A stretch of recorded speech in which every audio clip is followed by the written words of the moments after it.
Jared. We're doing this tonight as a budget workshop. I'm sorry we had to change a date a little bit to accommodate schedules, because I wanted it to make sure that everybody who wanted to be here could be here. So it looks like we have a good crowd tonight, and I appreciate it.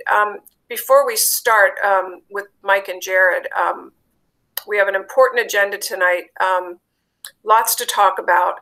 I want to thank people in the community who have contacted me and been so supportive about the district, and they realize how hard everybody's working. We've had quite a learning curve. Tonight, as we listen to the expense reduction ideas that the administrative team is going to present, I just want us to keep in mind that, there's a lot of families that are under stress. Everybody's stressed. You're worried you might get sick. You're worried about your health care benefits. You're worried about what your kids are going to do, what their future is going to be like. You're worried about, if you're going to get rehired at your job.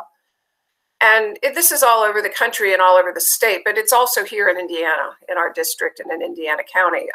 We've not escaped a lot of the stress. So I'm going to turn it over to Mike to start off this budget workshop. And then, of course, I know Jared has a lot to say, but the whole team's worked hard on this. Thank you, Madam Vice President, and thank you, everyone, for joining us this evening, because it is a beautiful day, and I think these topics are important and timely. I'd like to start with item letter A, under item number 1, staffing changes proposed for next year. Last meeting, we talked to the public, and we informed the public about our strategies, that we have a plan in place to start reducing our deficit. As a result of COVID-19, we're expecting a $3 million deficit, and along that, the board has charged us with some ideas to think outside the box to see what we could be done, to help reduce those expenditures without sacrificing programming. And I'm proud to say that principals did an amazing job putting together some options that, instead of replacing 10 of the 12 retirements, we're looking at now replacing only 6 of the 10 vacancies we have. In particular, I want to talk to you tonight about holding off on a year to hiring an ELA position, 2 of them at the junior high, as well as 2 of the art positions that are vacant. The junior high administration, along with all the principals, did an amazing job working together to say, look, what can we do differently that doesn't sacrifice programming to a great extent, and not to fill these vacancies and not to fill these positions. So they wrote to you and I, and they explained their rationale, explained their reasoning. And what they did was they came up with a nice plan that will preclude us from hiring for this year. And we can always revisit next year and capture some savings, $415,000 towards our deficit. And last time we met, we had about $120,000 in savings, depending on what direction the retirement incentive goes and how many people bite on that. Now you add this extra $415,000 in savings. It's a real opportunity to gain some traction, gain some ground. Not that we don't value our people. That's quite opposite. I know this board and we all value our people, but we have to be smart. We have to think outside the box. And a couple things I want to address. One, the discussion on class size, right? As you know, we had a clarification at last meeting about, look, how many periods teachers can teach? And we know that it's up to 7. Under this solution, I think still you don't have everyone teaching 7 periods. We still have that right to be flexible and give more periods if need be. But our class size averages, based on the work they've done, only goes to about 24 per class. So we're able not only to save costs and reduce expenditures, but maintain manageable class sizes as well as our programming. And as they wrote to you, there's a little bit of change in art where you'll see that some of the junior high students will miss out on only 20 days of art. But that's going to be filled by a void with languages and other options that were included in that letter. And do I think any of it's optional or anything?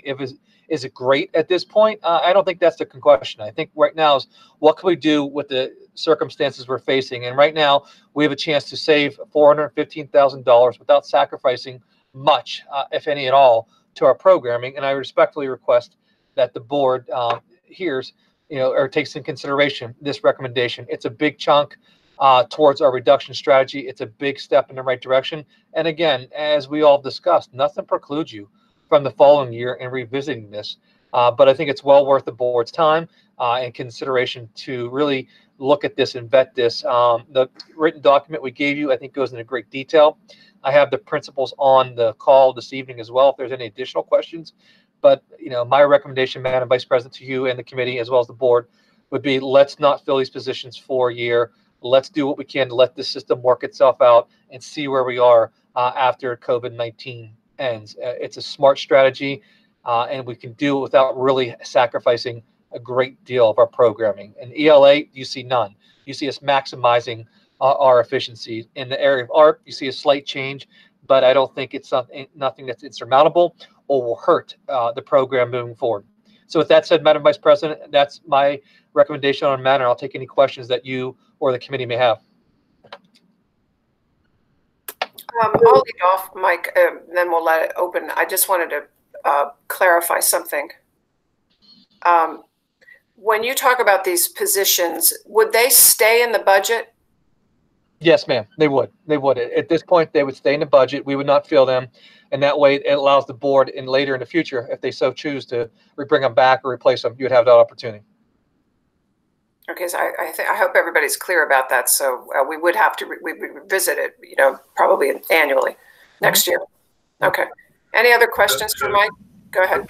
So Julia, the point is that while on paper, not hiring those 4 folks or not hiring new folks at this point, on paper, the deficit will still show up on paper, but the actual physical impact of the fund balance is where we'll actually feel the savings.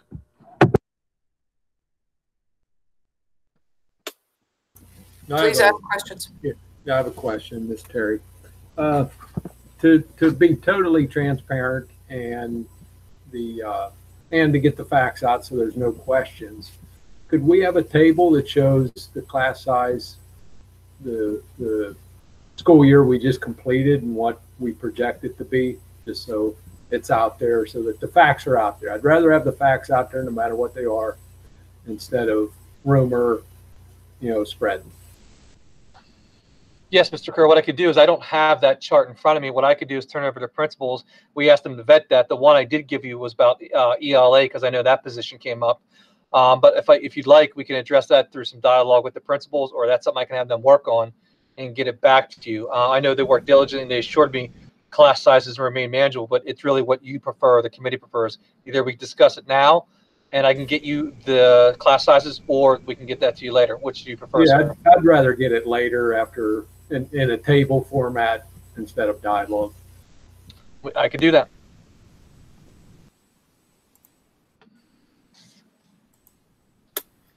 Mike, on these art positions, I just wanted to focus on that just for a second.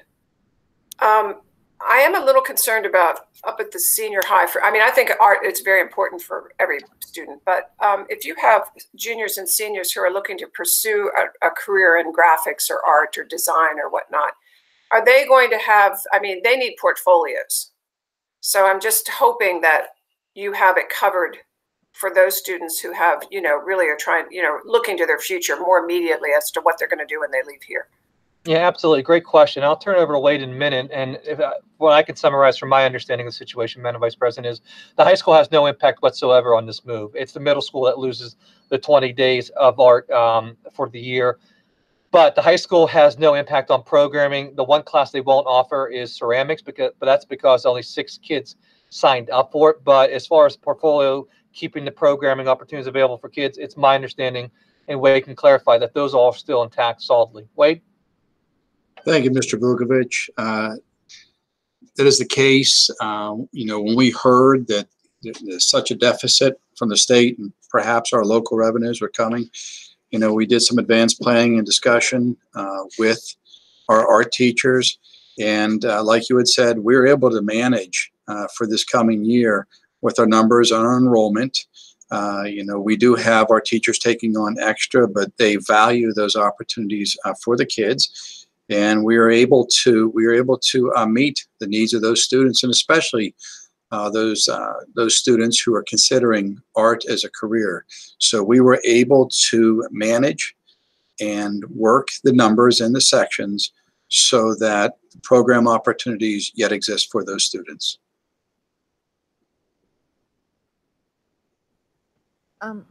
This is Tamara. Can I ask a question, please? Absolutely. So is the letter that the principal sent to us available for the public?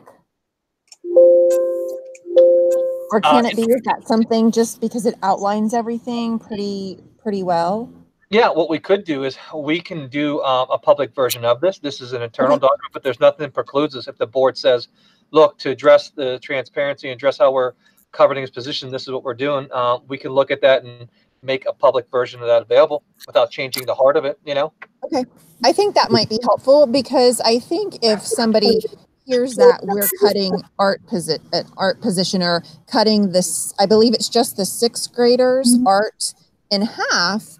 I want to make sure that it's recognized that we're adding more foreign language, which was a big debate last year when there was a possibility of cutting foreign language. So it's not like we're not going to fill it with something that we value, because language is somewhat of an art, I think some people would argue, and we have a huge support in our community of foreign languages. So I just want that to be clear, that it's not we're cutting art. They're still going to have it in every other grade at the same intensity as they choose. Anyway, so just wanted that to be clear. No, we can clarify. Yep, I'm sorry, Wade. I'm sorry, Mr. Vukovic. If we may we have the opportunity to inform the staff of the particular moves and such. Right now, we talk in positions, but I'd like to be able to, share that information with them to finalize or confirm that information so that, they're aware of it before it is made public. Yeah, Wade, I don't think Ms. Leeper is saying send a letter out today. I think what Ms. Leeper is saying, when we're ready, we can communicate to families. So before the start of school year, they're aware of it. And I think that would serve best in a newsletter to families about how we're responding to the COVID-19 changes. I think we could do that in a comprehensive letter. And I want to assure the board, even though the whole entire staff may not know, Wade and Mike and everyone and the principals have been talking to their staffs who this may impact, like the art teachers, soliciting their input. So I want to assure you again from another avenue, the decision wasn't made in isolation. The decision was made as a collective group with some of the experts in those fields to see how we can absorb some of these potential losses for this year.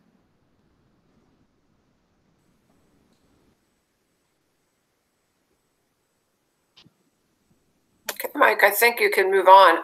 But before we do, I just wanted to, you might want to mention that I don't know how many of the parents have filled out the survey, but if they haven't done so, they may want to do it. Yeah, absolutely. We have, with our parent survey for options next year, Madam Vice President, we were almost at 1,000 families filling out the survey, and the information we'll present on June 1st has been pretty informative to us. And what we can do is, again, to Ms. Leeper's point, is follow up with another correspondence explaining some of the moves and changes next year. So transparency, their awareness is up front, and so they know what's going on. So absolutely. And if you're okay with it, Madam Vice President, may I move on to letter B? Yes, please. One thing we want to talk to the committee tonight about is debt restructuring options. We could punt out some of our debt to lower our bills, the amount of money we pay on a monthly basis. And after talking with PFM and Jared, I'm recommending that we do not restructure the debt, as it would reduce expenditures in the short term, but you look at long term, and add another $60,000 in new fees, costs, or interest by extending the debt. I think at this point we stay the course, pay off what we have and what we can with our current schedule, and move forward. I think we've done enough restructuring, enough strategies here that we can overcome this and stay the course. Jared, anything you want to clarify? No, you summed it up pretty good. Jamie Doyle from PFM had another meeting at 6 o'clock, but she should be jumping into our meeting at any time now. So she'll kind of be able to go into some more details as to what she was looking at, the possibilities the board could have if they so choose to go that direction. But she has a spreadsheet that I believe I sent to the board here this afternoon that she will cover when she's able to jump into the meeting here. And what we could do, Madam Vice President, if you're okay. Mike. Oh, yes, sir. Mike, this is Walter. Just one question along that. I understand that how that timing works on restructuring, but did Jamie give you or Jared any indication as to when she thought there'd be sufficient volume of debt to restructure that we might want to take a look at it? Mr. Strauss, she is not recommending restructuring. Are you talking about restructuring or refinancing? Or a little bit of both? Restructuring. Well, refinancing is essentially what I'm getting at, to try to, I think that was the one question that most people were interested in was, does it make sense to cash some of that debt in now and try it, since the interest rates are really low, and capture some of that even lower interest rate? Yes, I mean, PFM is constantly monitoring that all the time for us. But I can tell you the debt that we currently have has significantly low interest rates. I mean, that was taken out a couple years ago when the interest rate was still very low. So there isn't a whole lot of opportunity even now to refinance a lot of our debt. But that is something that they're constantly watching. Some of that debt was taken out years ago, right after the Great Recession, when interest rates were already at historic lows. So, and Mr. President, their input informed our decision making as well. And Jared, it's my understanding, based on our conversations with them, that they're recommending that our suggestion at this point is correct as well. Do you agree? Yes, debt restructuring to them is an absolute last option.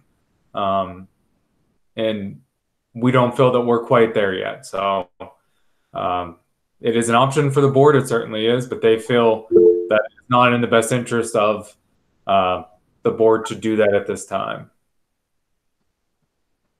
Okay, thank you.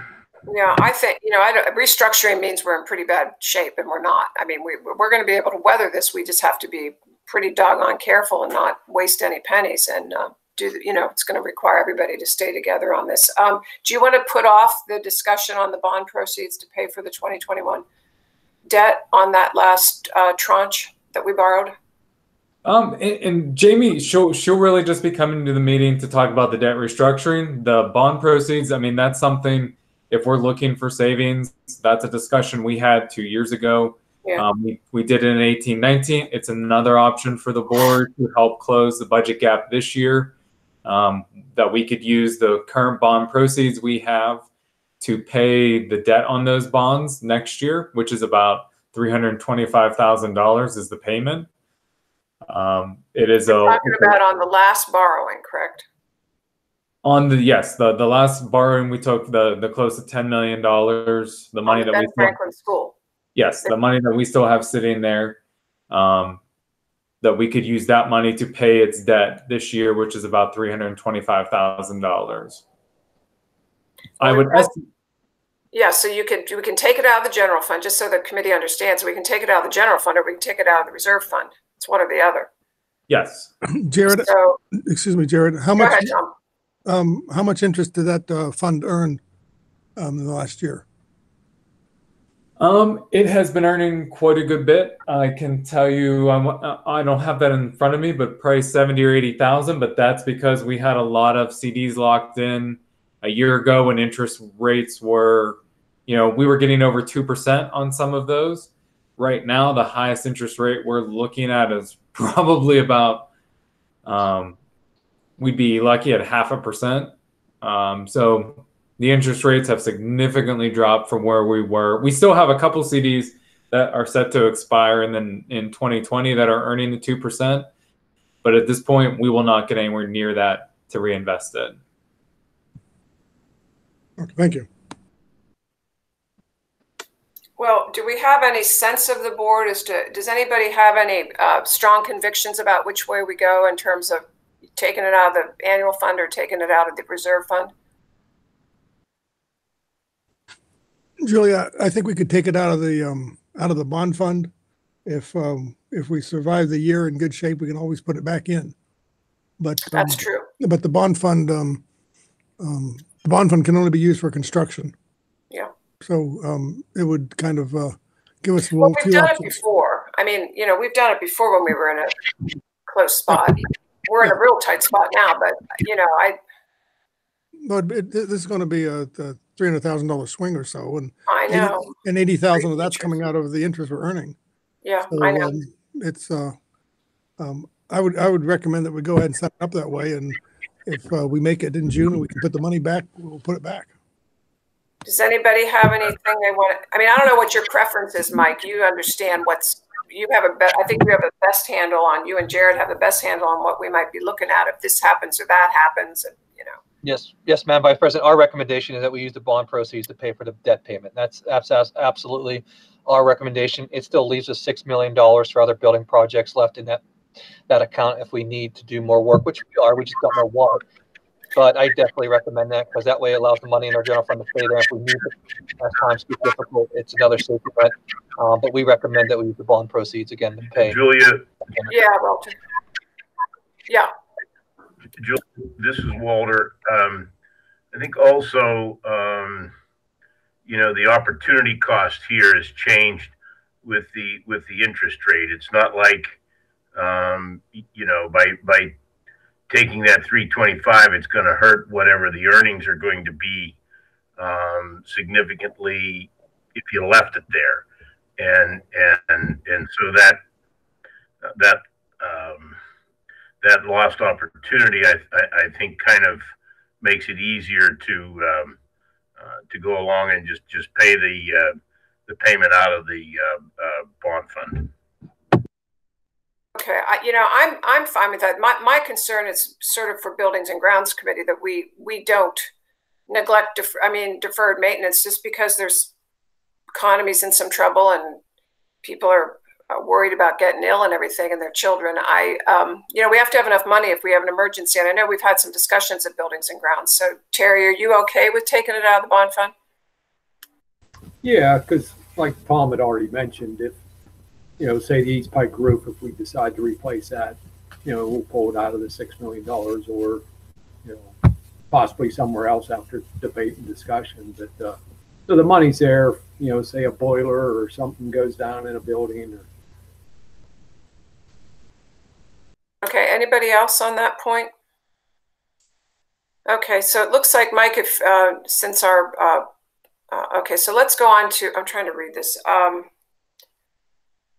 2020-21 real estate tax rate discussion, please. Yes, ma'am. We've been planning with a 0% increase due to the coronavirus, the impact it had on the community, and that was the direction of the board. We previously wrote to you our thoughts on the matter, but we really just wanted to talk to the board and seeing, is that where we're still at? Do you want us to plan for anything differently? So it's just really clarification for our end, and we're just seeking some input.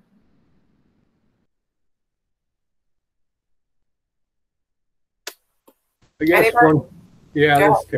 I guess one comment, and I heard this on the news a week or so ago, and I meant to email Jared.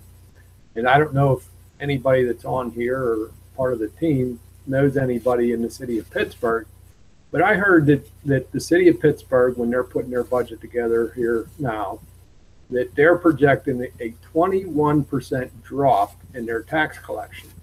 Now, it sounded like they had somebody forecast that. So I don't know if it was like a local university or something, or where they got that. It sounds like they just didn't pull it out of the air, you know. So I hope, and I know that Pittsburgh, Indiana's not Pittsburgh. That's a city, we're a school district. But, you know, I don't know if it'd be worth somebody reaching out to the comptroller there and see where they got that number. And, you know, maybe there was some forecasting done by some expert.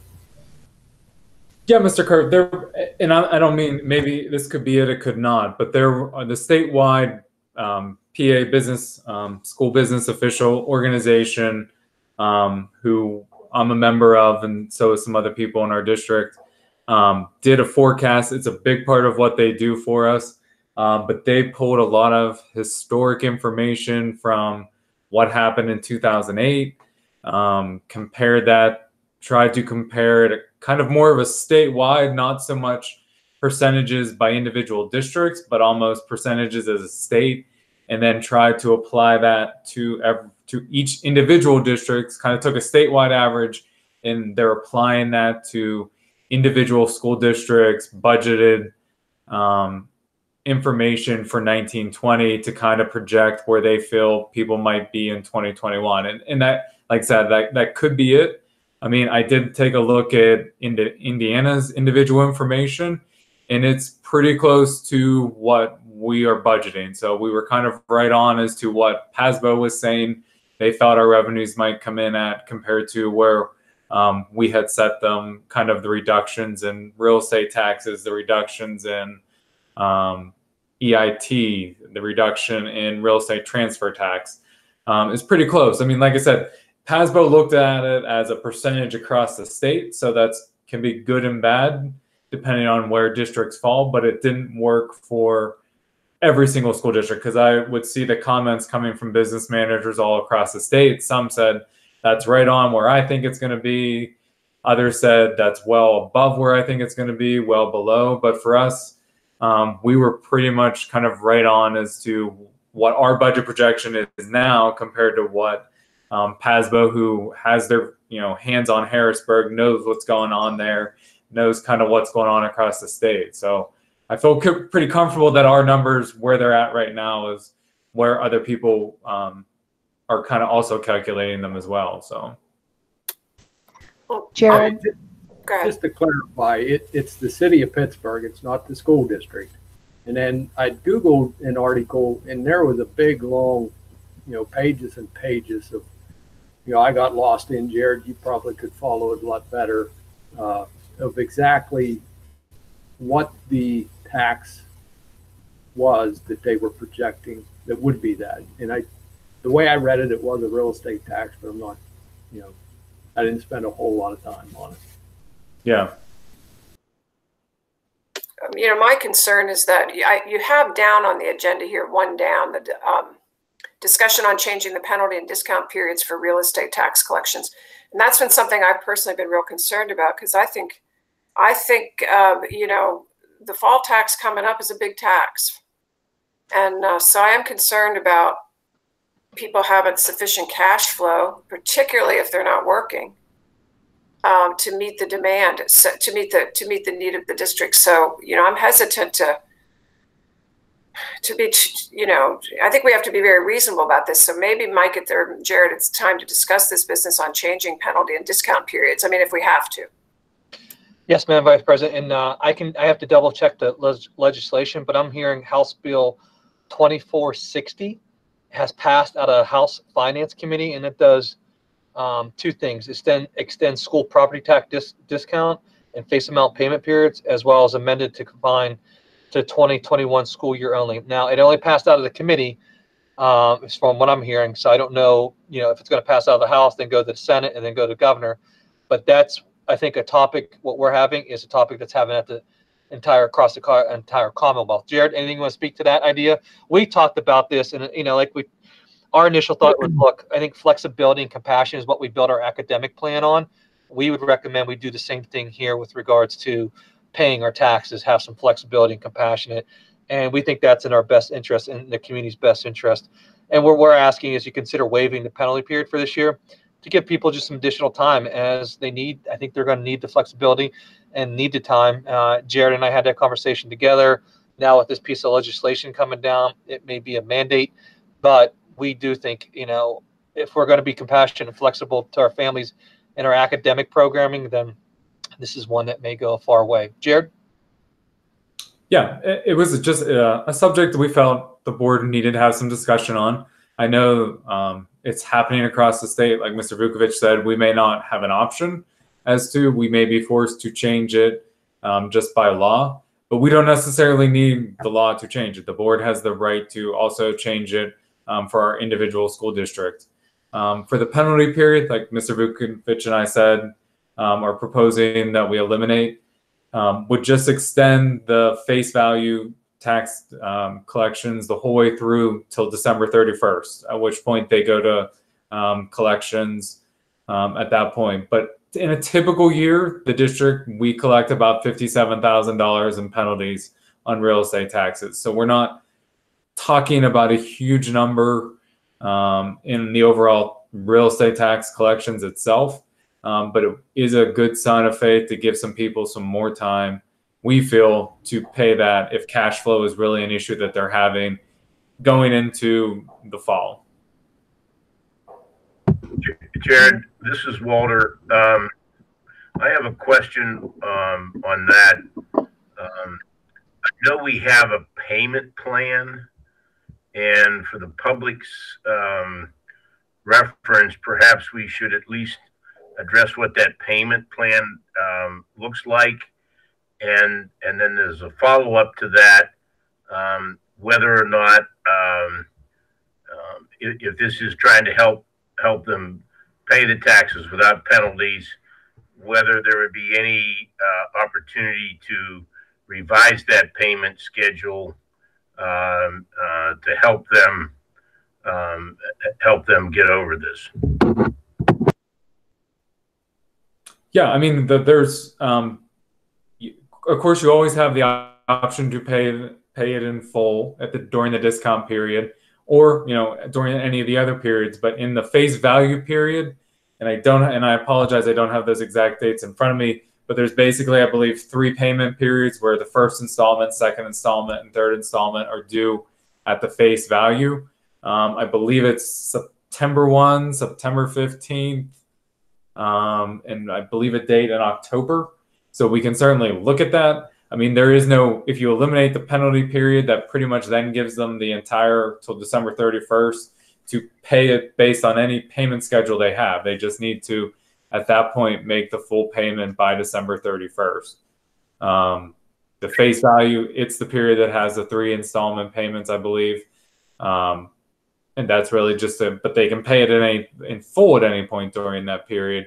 It's just once the penalty period falls, there's no installment payments during the penalty period either. You can still make payments, but you're going to pay the same percentage penalty on those payments.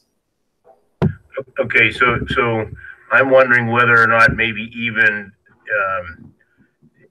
I mean, you've got those payments kind of spread out throughout that,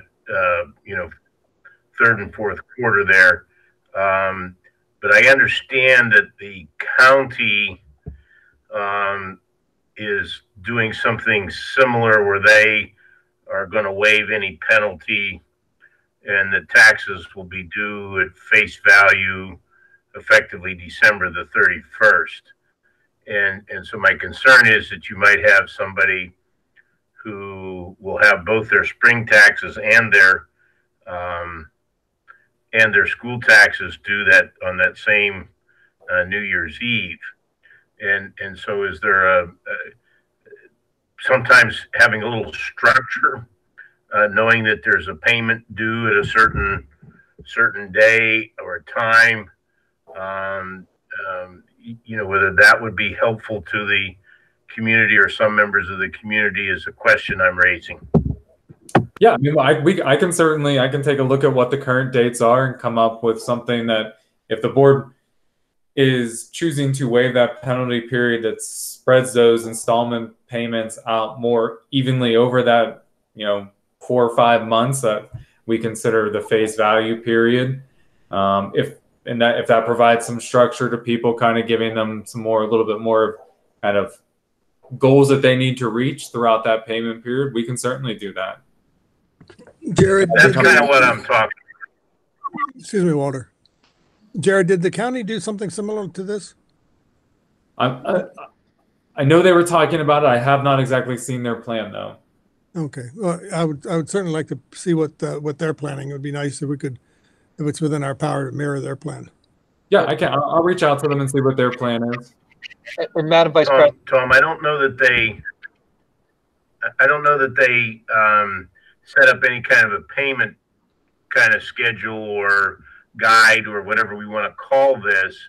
I think they did come to the conclusion to waive the penalty to the end of the calendar year. and Madam Vice President and committee, if you're okay with it, maybe once we work out the details, I think how we communicate the details matter. So would there be any opposition if I empower Jared to maybe work with me to reach out to the other county officials, White Township, whoever else, and see about, not only having the same kind of game plan or seeing what each other's game plan is, but even some uniform communication so everyone understands how all these moving pieces go together, what everyone's doing from a district and county perspective. And maybe it doesn't work, but I think at least allowing us to talk to them a little bit more, and see what their planning is, and seeing if that can be part of our communication as well. Because yeah, we're two separate entities, but some of these things may go together. And I think if we could show a county approach of compassion and consideration and flexibility, and making sure people understand what that all looks like in totality, may go in the right direction. And if not, I understand completely. I just thought I'd throw that out there. Mike, if you could do a county-wide thing where all the districts are saying the same thing, then the county's saying the same thing, holy smokes. We'll have to knight you or something. Yeah, I'll say our district in the county. Fair enough. But all the districts are running into the same question. We are. And if there's a framework, it would make sense that we treat our taxpayers with the same compassion. Well, and Milton Lady reached out to me. The county's reaching out to Jared. There's a lot of communication going on. So I think, if we can try to craft a message together, and if it doesn't work, it doesn't work, but at least have that conversation together if Madam Vice President and the committee is okay with it. No, I am. What I'm wondering is, what's our drop dead date? In other words, when do we have to know what we're doing? Because we've got to get these notices printed and everything, and it says on the actual notice. Yeah. It would be included the day after you approve your budget and approve your millage rate. We could make it part of that motion to change and set those dates. We send that report to the county, and then they print the tax bill. So it's by June 30th is when the county has to know by. Okay. Well, I think we're going to have to. I think it's people are hanging on, but it's pretty rough. So, yeah. All right. Is everybody okay with that? Yeah, sounds good, Julia and Jared, Mike. Yep. We'll get something back to you on that. Sounds good. I have a couple of questions. So to Mike's comment about the county and us being kind of separate, we are, but it's still all coming out of the same pocketbook of every family in the area. So that's a very good idea.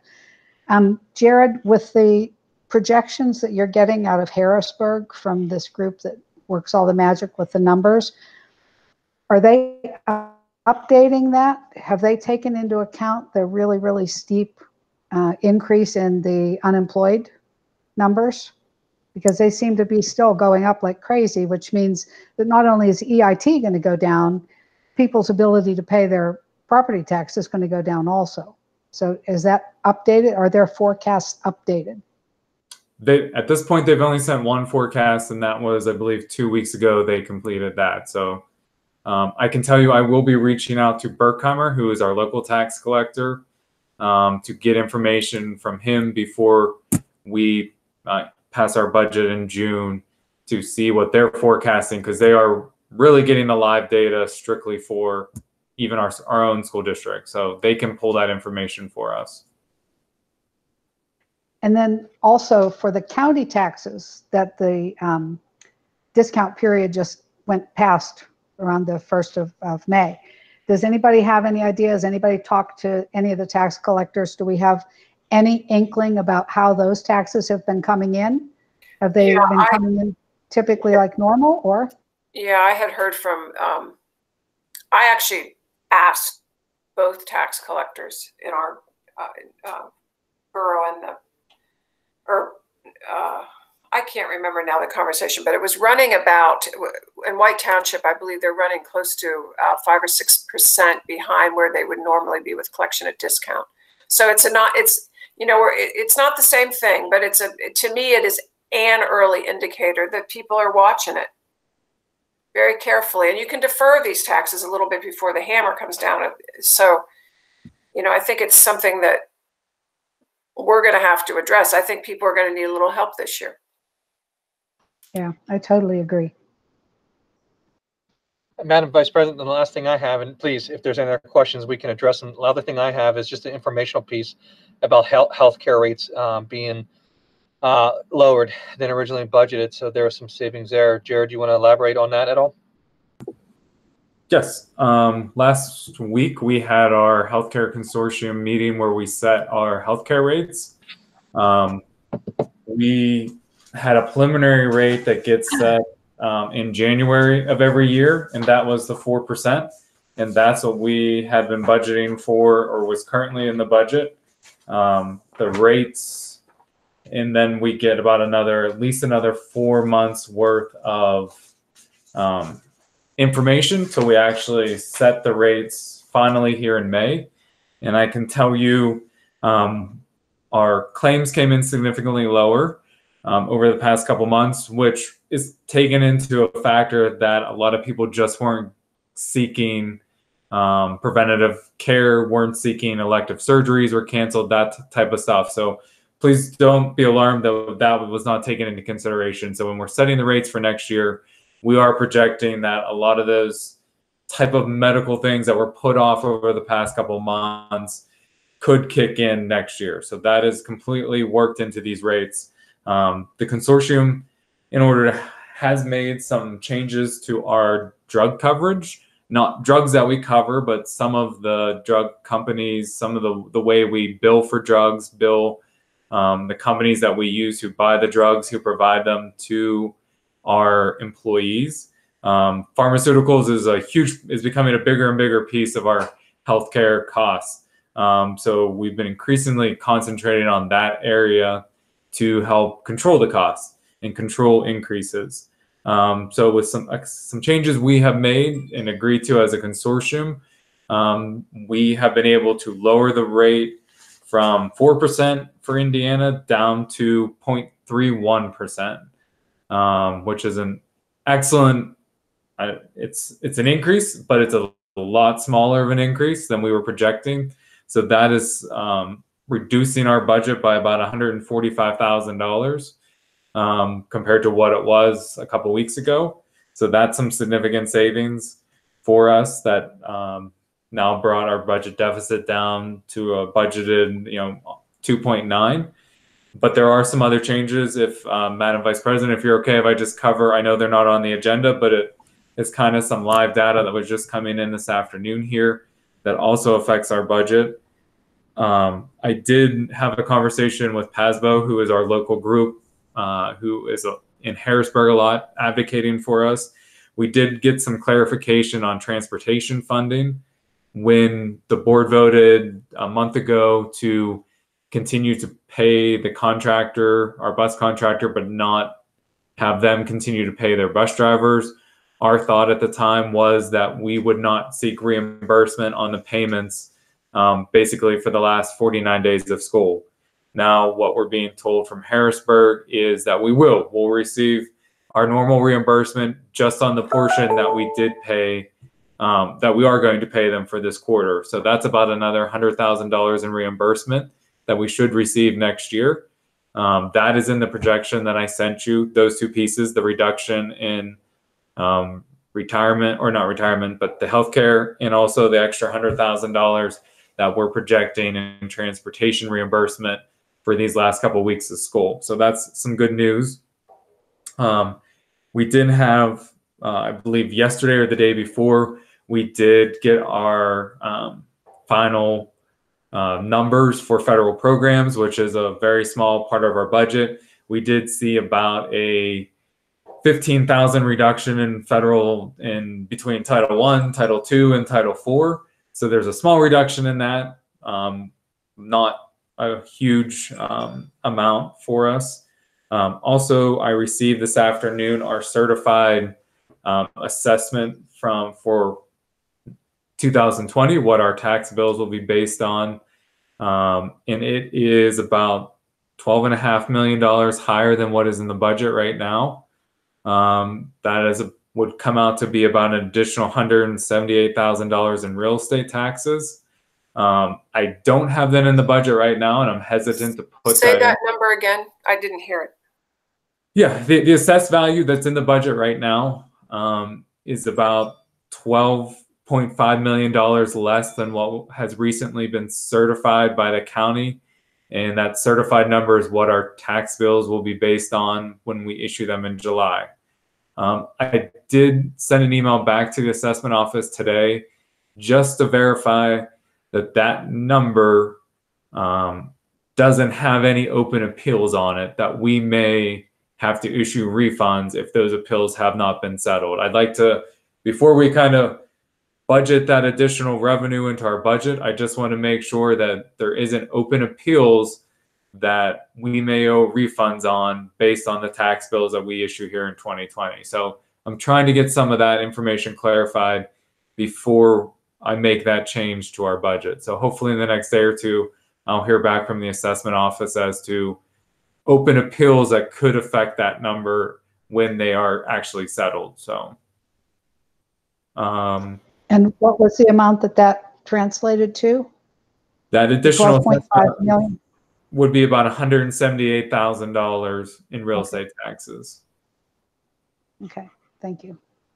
And then the other big piece that isn't in there yet, that we're still trying to get some clarification on, is the federal, not stimulus dollars, but the federal CARES dollars that is allocated for Indiana, and that is about $391,000.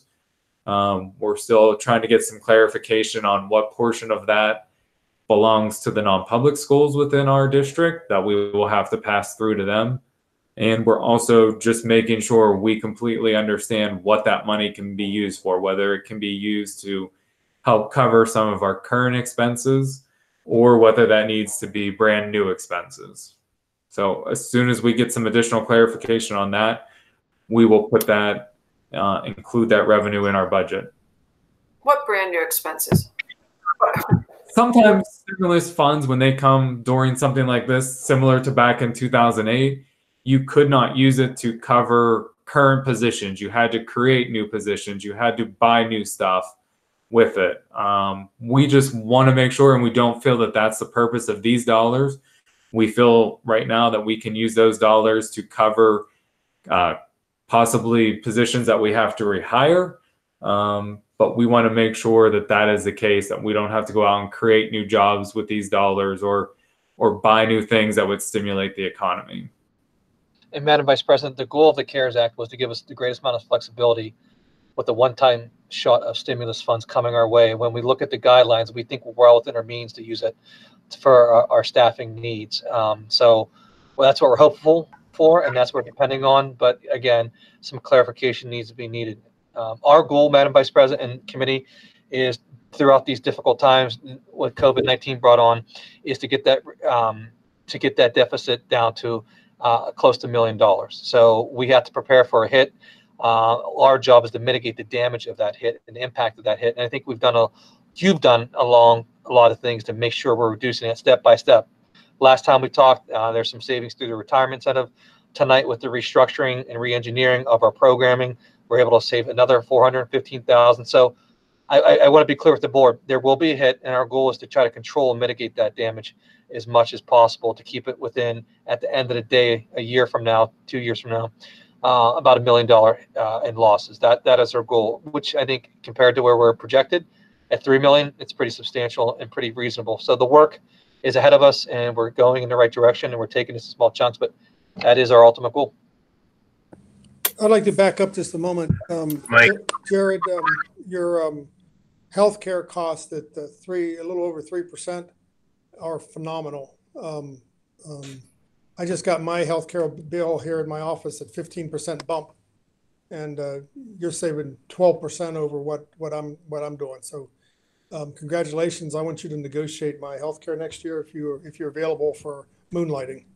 And I don't want to brag, Mr. Harley, but that's not 3%. That's 0.31%. Oh, here we go. Look at this guy. Yeah, you caught me on the decimal point. It's even more staggering. Nothing like rubbing it in. Yeah. Okay. After the meeting, stop by the office here. I need help. Okay. Thanks, Jared. No, I'm really serious. You take our healthcare costs and bump that by 15%, we might as well just throw in the towel. I was expecting much worse news from you on that. So congratulations. Very, very well done. No, we were very happy. Actually, they don't have a cap on how much they can raise it, I guess, then for you, Tom? I mean, nothing. They could go to whatever. They say, here's your bill, and the only way for us to save money is to cut services. I don't know what you think people are going to do. Okay, now, Mike, one thing about, so we want to try to bring this deficit down in increments, and so we've been through that. Now, one of the things I want to ask you, because, from what I've been able to read, we're still going to be social distancing throughout the year. in all likelihood. Smaller gatherings, we're going to see it affected in graduation and beyond. But have you heard anything from these athletic officials who run our conferences as to whether or not we're going to be able to, what we're going to do? Do they have a plan? I don't know how you're going to social distance football players, but so, you know, that could be a place where we won't, not going to save money, we're not going to spend it. Madam Vice President, I have heard nothing at this point. There was an article in the Trib Live that talked about possibly reopening it depending on the governor's order. PIAA was very clear. They're going to wait and see what the governor's response is, but we have not heard anything concrete at this time. So I couldn't tell you one way or another what their intentions are, what they're going to do. And I'm with you. I don't know how you social distance on a football field. I don't know how you do those things. And I think the government, PIAA, and those other organizations need to provide us some clarity and some direction so we know what we're doing. But that is yet to come from my understanding. So can you or Jared give us a thumbnail sketch of how we pay our coaching staff? Yeah, yep, we could do that. I'll turn over to Jared. We usually do 3 payments over the course of the semester. But Jared, do you want to go in a little detail and explain? Yeah, no, we typically, a couple weeks into the season, we make a payment. I mean, all coaches their salaries are divided into 3. Mid-season, we make another payment. Then at the end of the season, they get their 3rd and final payment. At this point, we have not approved any coaches to be paid for even the fall yet. We are holding off on all of that just to see what sports are in place. We are preparing. I mean, the athletic department is preparing as though they are going to be there as far as scheduling, making sure we're trying to get all the paperwork in place. Such things as physicals, we're being told, are being delayed. Possibly if you had a physical last year and we have it on file, PIAA may be waiving the requirement that you have to get a yearly physical. So there are things happening as though fall sports may happen. But we are also making plans that they don't too. So putting things in place that we won't have those certain expenditures if fall sports don't happen. Well, particularly, I mean, maybe the group can be a little flexible on this. I don't know, you can look into it perhaps, but you know, if we're looking at having to defer penalty on taxes, or not even defer it, just not have it, you know, perhaps we could just do if there's anything that's owed at the end of the semester, rather than trying to, because you could have a situation where we started with teams and then people maybe get sick, hopefully not. But, you know, in the middle of the season, you have to cancel the season. Yeah, I mean, in a normal year, had Act 13 not happened this year, which required us to pay all employees regardless of whether they were working or not. If that happens, if we have to cancel fall sports in the middle of the season next year, we are not required to continue to pay those people if the full season doesn't happen, as long as the legislation doesn't pass a law that requires us to do that. Believe me, the district, we held off. I held off to the last minute to pay them, hoping that a new interpretation of Act 13 would happen. I know there was a lot of people upset at me for making that decision, but we waited until we absolutely had clarification that we had to pay them. So next year, my hope would be that we're not required to do that. Because in a normal year, we wouldn't. If fall sports got canceled, wherever we were at, we would prorate their salaries. There's nothing in any contract that says if they didn't work it, we don't have to pay them. Jared, I'm going to come in on the other side of that equation. There's so much work done in the preseason that these coaches are doing that you know, if you get into a month, you've already had more than half your time in. I think it would be not right for us not to pay if we make it. If a football team gets 3 or 4 games in and the season gets canceled, they've still done a tremendous amount of work for us for not much money. Yeah, and that could be a decision. It could be prorated however the board would choose. And I understand that. I just want to make sure that that's not an announced policy. That you know, if you get half the season, then you get half your money. I don't think that's fair either. So Tom, I'm not looking not to pay somebody. I'm looking to defer on our cash flow, take some pressure off the cash flow as much as we can. And I know they're working, but everybody's, you know, this is just one more problem that everybody might have. One more problem. If the season doesn't start, then I agree we don't pay the coaches. But if the season starts, if the yearbook starts, and it gets canceled, I still think that you know, it's $1,100 for these people. So I want to be real careful about making a decision today about something we don't know about coming up in the fall.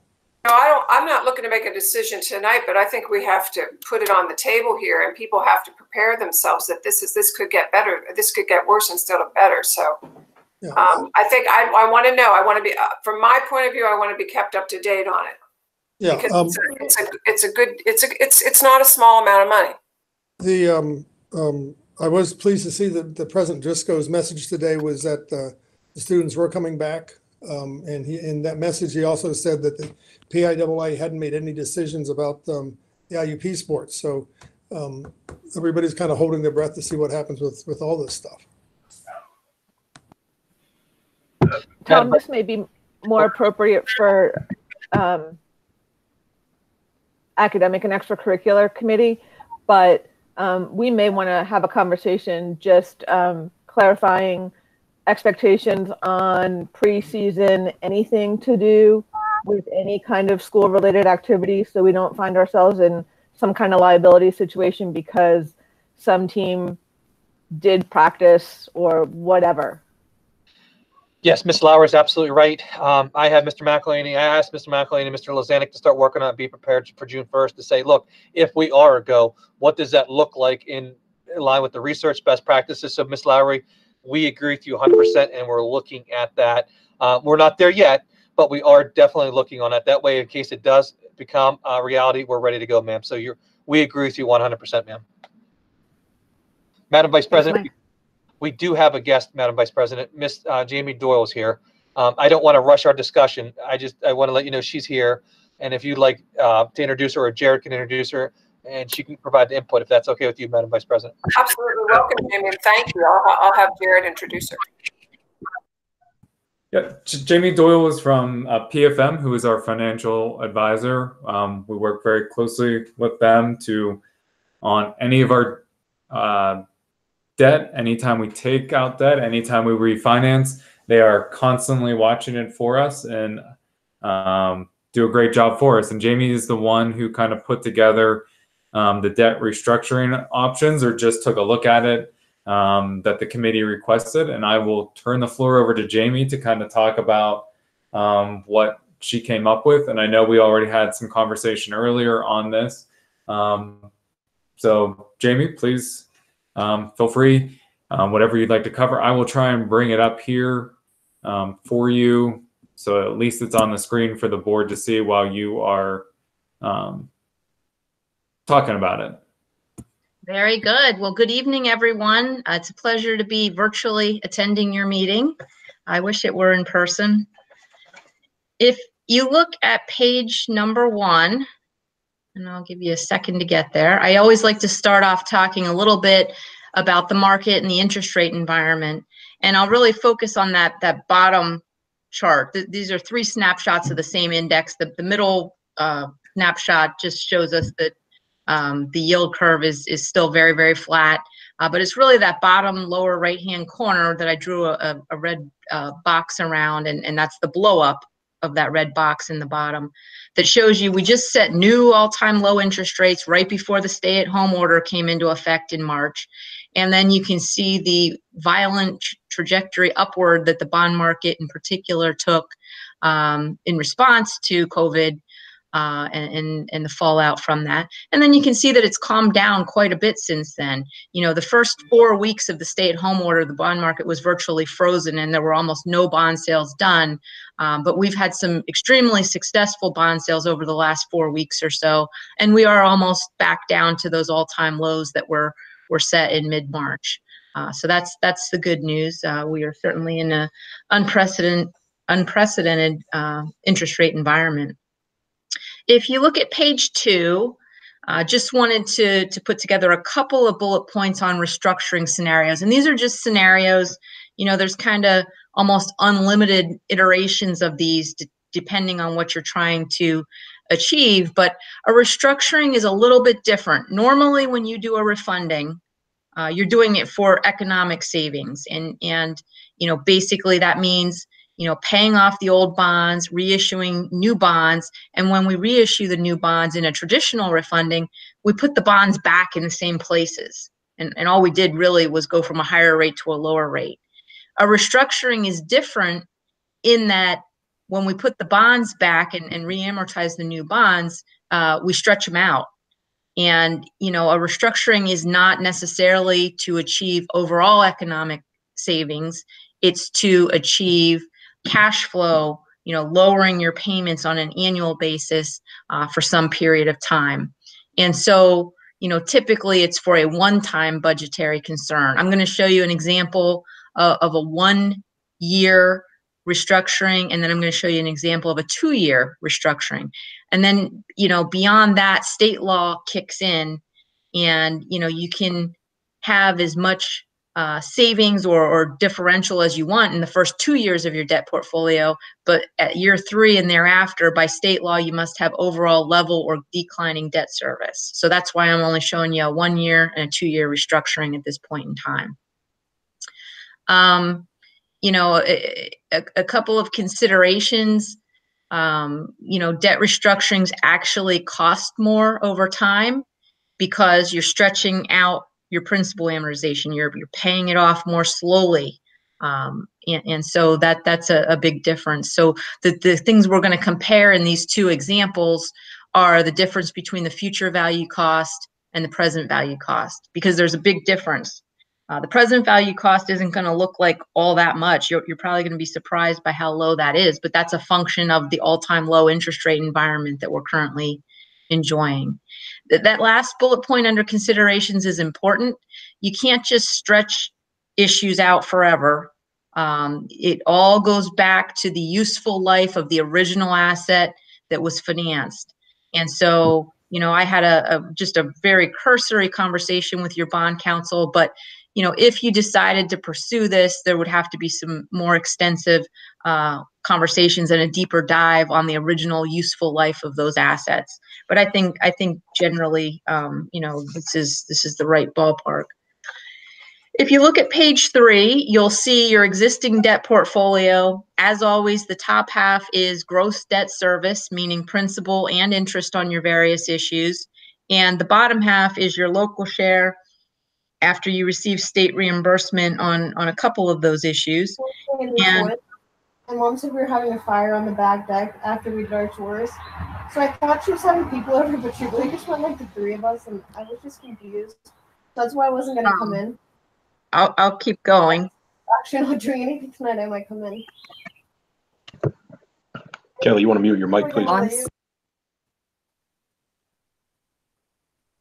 The bottom half of the page is your local share.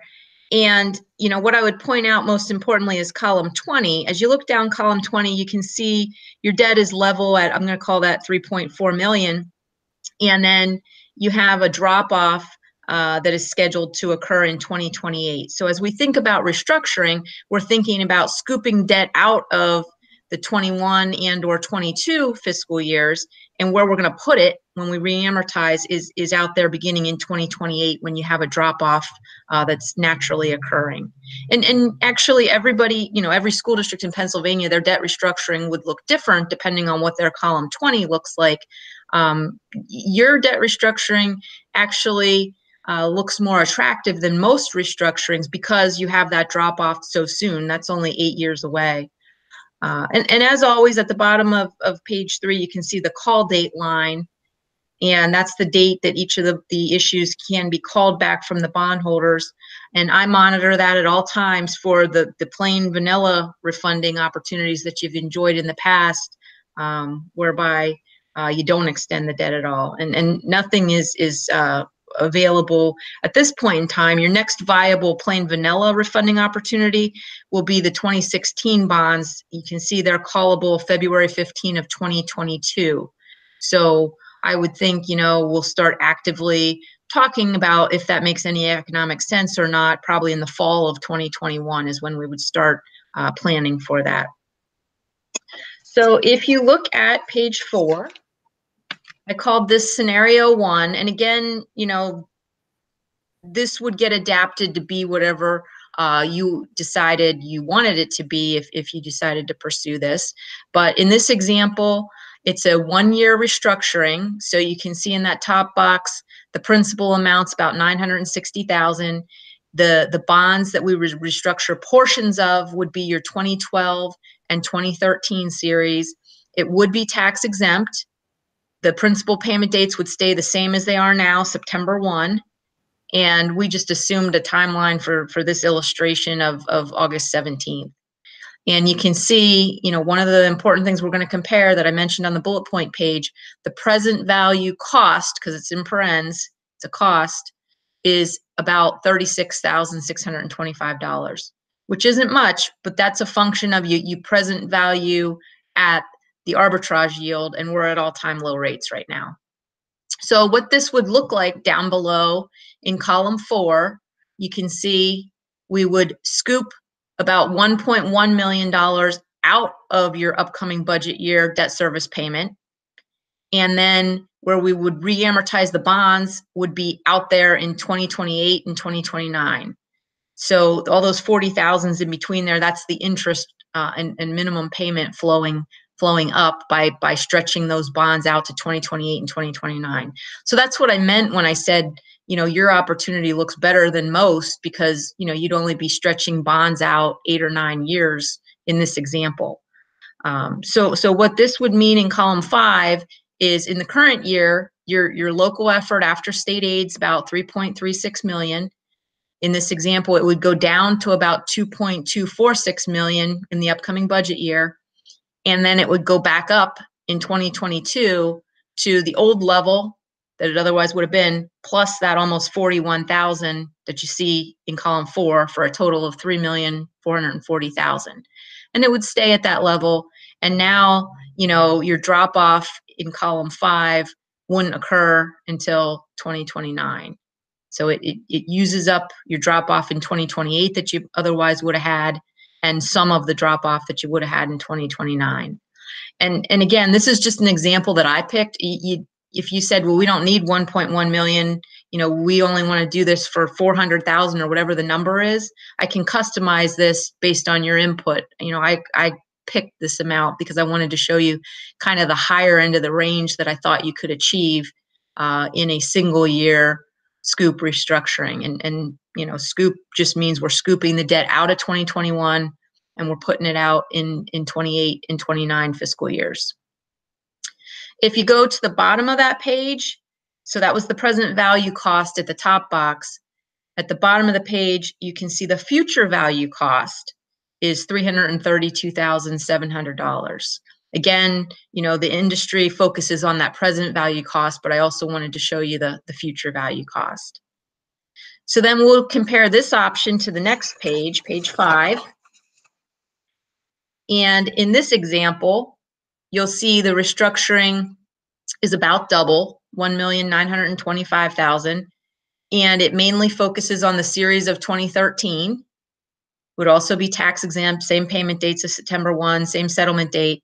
You'll notice that the present value cost of this example is $76,000 and change. And then down below, you can see what's different about this is it scoops about $906,000 out of the upcoming budget and an additional $876,000 out of the fiscal year ending 22 budget. And again, it reamortizes and puts that debt out in 2028 and 2029. So the end result in column 5 is your debt payments go down to $2.45 million next year in the budget you're working on. They go up a little bit in 2022 to $2.5 million, and then they kind of get back to your normal rate plus $62,000 in column 4 to level out at $3,460,000. And again, Jamie, this is excuse me, Jamie. This is Julia Kukuro. I'm just on this scenario. Is this the bond that we would be paying off this fall? No, this is the 2013. This doesn't have a final payment. I'm looking back at page 3 when I say this. The final payment is in fiscal year 2024. The one you're paying off this fall is the 2014 bonds. And the reason I didn't touch on that one is it's non-callable.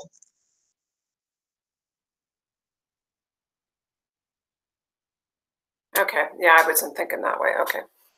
There's a lot of moving pieces when you think about a restructuring. I mean, there's first of all the call date, there's the useful life of the asset that it originally financed, and you know, how much of that time did the original amortization take up. So I tried to, you know, maximize the reduction in those upfront years, while being cognizant of a lot of different things, including the rate that you already have locked in on the old debt. And so you can see at the bottom of page 5, the future value cost of this option is about $487,000. Just for discussion's sake, on page 6 is a sample motion. If you were to want to proceed with this, we would use the dual track process that we've used many times at the district, especially depending on how much you wanted to restructure. These smaller sizes, less than $1 million, would most likely be a bank loan. If it's a larger size, clearly the dual track process, we would do the bank loan RFP and then compare it to the bond market, and whichever produces the best economic answer is what we would ultimately recommend. And then just a sample timeline at the bottom so you could see how long this might take if you wanted to proceed with it. And so I'll pause there and answer any questions that you have. I would certainly say there are a lot of school districts in the Commonwealth looking at restructurings right now. And, you know, even if they're not to the point that they want to exercise a measure like this, just, you know, knowing what some of their options are for their back pocket in case, you know, in a worst case scenario, things get worse and you know, you want to revisit this in the future.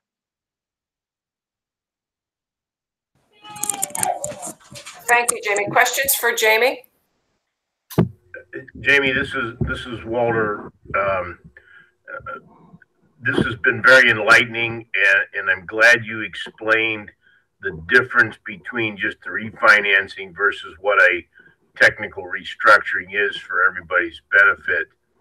If I understand you correctly, while we could pass on it for this budget year, if things continue to unwind and get worse, it is something we could do again next budget year. Is that correct? Yes. Okay, thank you. Jamie, we had talked earlier. This, I mean, in your opinion, this is kind of a last kind of last option. You would feel like this is not something that is highly recommended on your end for districts to do?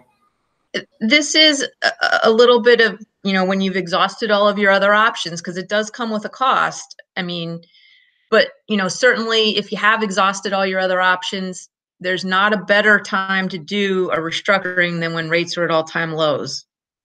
You know, that's making that cost a lot lower than it would normally look if we were at more historic levels.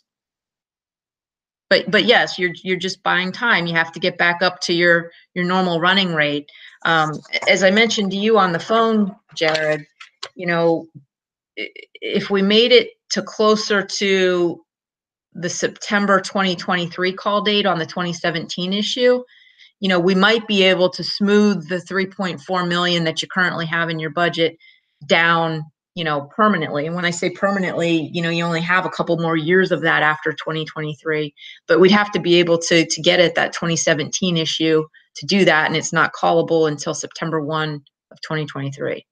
And when I say that, to get to it at tax exempt rates, we could get to it at taxable rates, but then this gets even more expensive. So we have some options to look at. You know, it just comes with a cost. Yeah. We have options to look at in the future, depending on what our needs are in the next couple of years. Yes.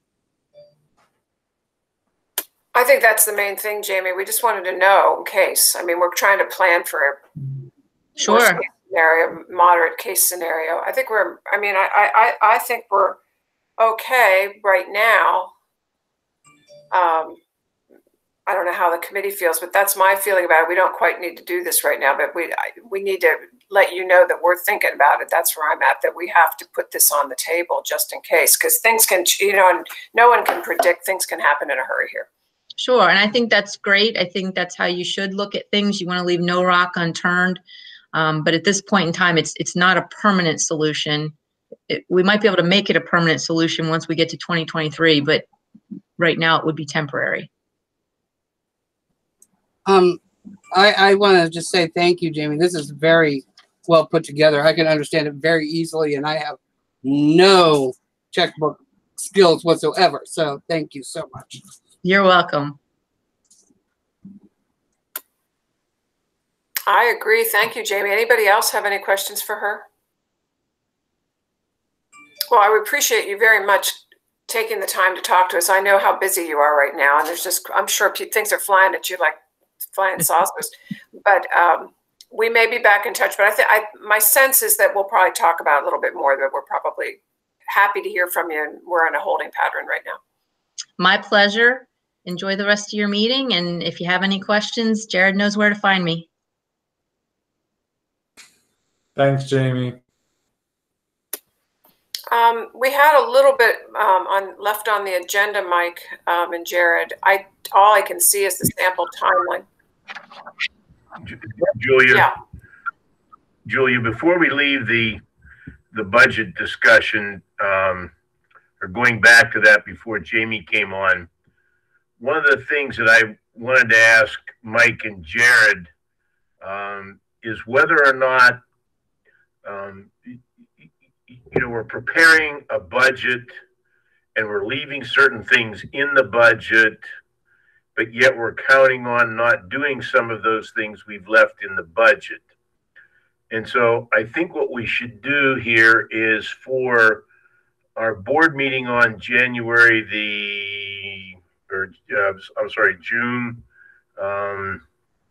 is it, the 11th? I'm wondering whether or not Jared couldn't kind of prepare something that shows what the budget deficit is based on the budget that we're preparing, but then with some of these other savings that we're trying to achieve, what the actual impact of, in other words, add those savings back into that, and so we know what the actual, or can at least look at the a better idea of what the impact is going to be on the fund balance at that point in time, with some actual numbers that the board could actually consider.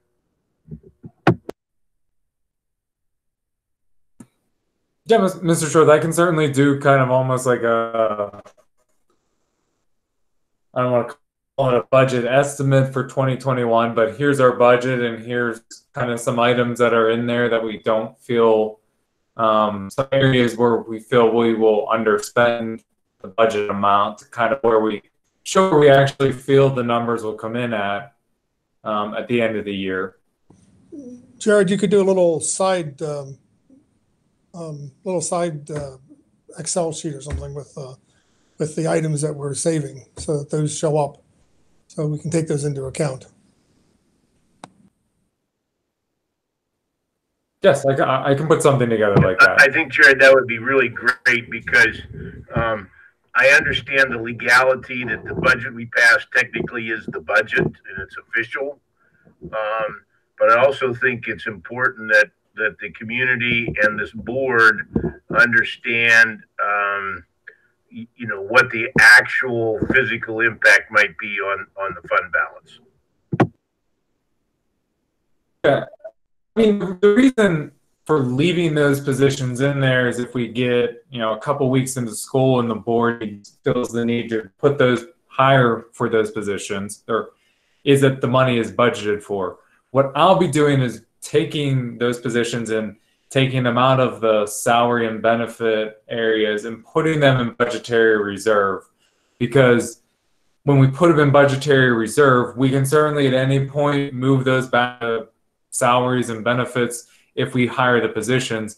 But putting them in budgetary reserve allows you to really do anything with those funds if you would like to. But it also takes it out of the calculation for cyber schools, which is a good benefit to the district as well. So you'll see in the next budget presentation that the budgetary reserve is going to increase because I'm going to move those positions. But it still leaves the money budgeted, but it takes it out of our calculation, which is what all of us would like to see. I mean, I think, yeah, no, I think that would, I don't have a problem with shifting it into budgetary reserve or whatever works to the district's advantage. I just want to be sure that, you know, if the formal budget shows that $3 million hit to the fund balance, but that's not really what we're figuring on at this point in time. I just think we need to be very clear with everyone where we actually think the fund balance will be at the end of the year. Yep.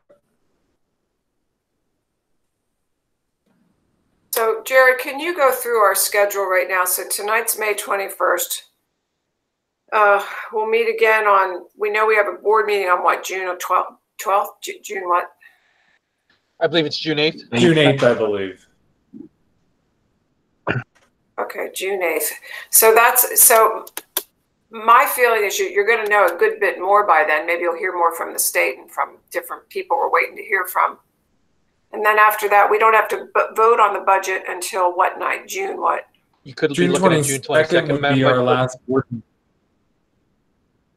Well, you could have a special meeting, couldn't you, if we had to? What? We would also have Audit and Finance Committee meeting June 22nd. Wait a minute. Say that again. I'll try. We will have an Audit and Finance Committee meeting June 22nd. But what I'm saying is that we could conceivably, if we still think we still have a few more days till the end of June.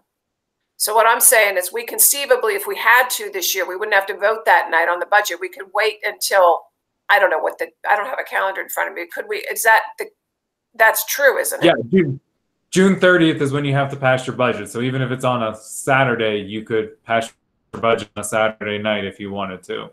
By June 30th, you have to have an approved budget. What night does June 30th It's a Tuesday, fall on? Madam Vice President. Oh.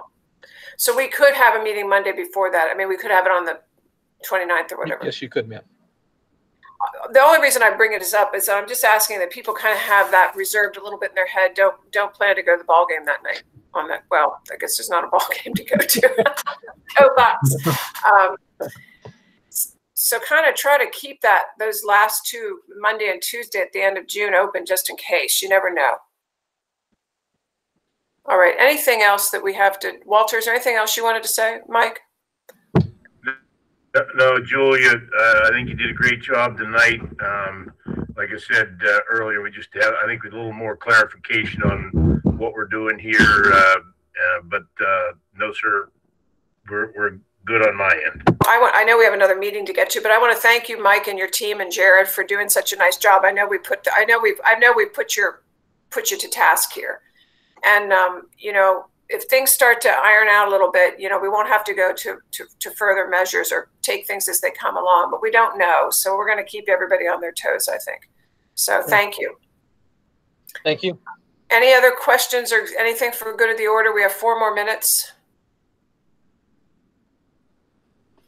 Okay, thank you. Hearing none, then I guess we go to our next meeting at 7:30, correct? Yep, exec session. You have the link, and I'll see you shortly. Okay. Julia, I'm sorry. I was trying to find the button. Would it be possible, Jared, to take the extra credit, the extra duty, extra pay positions and their expenses and break them out by season and give us a little spreadsheet on that? Yeah. Do all all the coaches and all the extra duty people, just so we can see what that really looks like throughout the whole year. Yes, Ms. Harley, I believe I sent that information a while back. I can resend it to you. Yeah. Okay. Thank you. Yeah, if you would. Yeah, thank you. Okay. Yeah, that would be good to have because it's not a small number. I mean, it's a substantial number as I remember. Anybody else? Okay, all right. Well, then we'll see you at the next meeting. Thank you very much, everybody. Appreciate it. Thank you. Good night. Or see you later.